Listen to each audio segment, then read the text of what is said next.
Dineshbhai Shah, trustee અને પ્રવક્તા, જનકલ્યાણ medical society Mandvi. અમારી જે સંસ્થા છે એને સફળતાપૂર્વક 33 વર્ષ સંપન્ન કરેલ છે અને 34મા વર્ષમાં પ્રવેશ કરે છે। અમારા સંસ્થાના ચેરમેન મારી બાજુમાં જ છે, કિરણભાઈ સંઘવી, મંત્રી શ્રી અરવિંદભાઈ શાહ, અમારા નિવૃત્ત સનદી અધિકારી સોલંકી સાહેબ અને કચ્છમાં સેવામાં જેનું નામ પહેલે નંબર છે એવા પ્રબોધભાઈ મુંડવાર અત્યારે ઉપસ્થિત છે। ત્યારે અમે વિચાર્યું અમારી સંસ્થાએ કે એવો કેમ્પ કરીએ કે લોકો આજે પૈસા ખર્ચી શકતા નથી અને 8 થી 10 હમણાં ચેરમેન સાહેબે કીધું બહુ સાચી વાત, 8 થી 10 લાખ રૂપિયા જેનો ખર્ચ થાય છે લોકો ખર્ચી શકે એમ છે નહીં અને મણકાની તકલીફ થાય એટલે પથારી વધતી જાય। અમારી સંસ્થા વિશે છે બધા દોડતા થાય અને એના માટેની આ જીમ કરી અને કોઠારાથી આનું સ્ટાર્ટિંગ કર્યું। મને ખુશી એ વાતની છે કે હું કોઠારામાં જ ભણ્યો છું, 20 વર્ષ મેં અબડાસામાં કાઢ્યા છે અને મને વધુ આનંદ એ થાય છે કે આજે મારા મિત્ર મધુકાંતભાઈ શાહ જે ગાંધીધામ ડેવલપમેન્ટ ઓથોરિટીમાં 7 વર્ષ ફરજ બજાવી અને ખૂબ સુંદર કામ કર્યું એને, અને એસએસસીમાં જ્યારે એ પાસ થયા ત્યારે હાઈસ્કૂલનો રેકોર્ડ બ્રેક કર્યો। અને અમારી સંસ્થાની વાત કરીએ તો અવારનવાર આવા મેડિકલ કેમ્પો રાખીએ છીએ।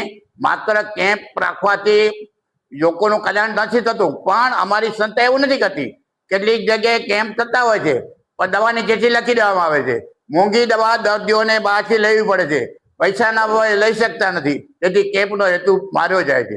જ્યારે અમારી સંસ્થા અહીં જે દર્દીઓ આવશે એને તપાસીને દવા પણ ફ્રી આપવામાં આવશે અને મુંબઈ અભયભાઈ જે નાઈને છે એ મુંબઈથી આવશે અને જે કંઈ દર્દીઓ હશે એ બધા દર્દીઓને અમે માંડવી બોલાવશું અમારી જનકલ્યાણ મેડિકલ હોસ્પિટલમાં અને એના ઓપરેશન અમારા ચેરમેન સાહેબે કીધું ને નિઃશુલ્ક, એક પણ પૈસો લીધા વગર અમે ઓપરેશન કરી આપશું।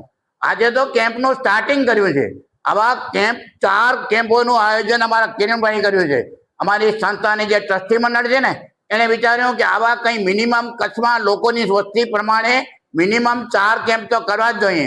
આજે પહેલો કેમ્પ 13મી માર્ચના રાખવામાં આવ્યો છે, બીજો કેમ્પ 19 તારીખે માંડવી પ્રોપરમાં છે, ત્રીજો કેમ્પ 20 તારીખે નખત્રાણા છે અને ચોથો કેમ્પ 21 તારીખે મુંદ્રા છે। અમારો હેતુ એ જ છે કે લોકો રડતા રડતા ભલે આવે પણ જાય ત્યારે હસતા હસતા જાય અને લોકો બધા વ્યવસ્થિત રીતે થઈ જાય અને અમારી સંસ્થા એ જ ઈચ્છે છે કે લોકોની સેવા કરવી, સેવા એ જ એનો ઉદ્દેશ છે।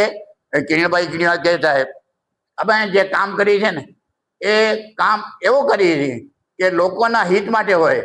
અત્યારે મોદી સાહેબની વાત કરીએ ને એની વિકાસલક્ષી કાર્યક્રમો શરૂ કર્યા છે, તો એ મોદી સાહેબના કાર્યક્રમના અંતર્ગત જ છે। વિકાસલક્ષી કામ આજે શરૂ થઈ રહ્યું છે। અસ્તુ, જય હિનેન્દ્ર, જય જિનેન્દ્ર।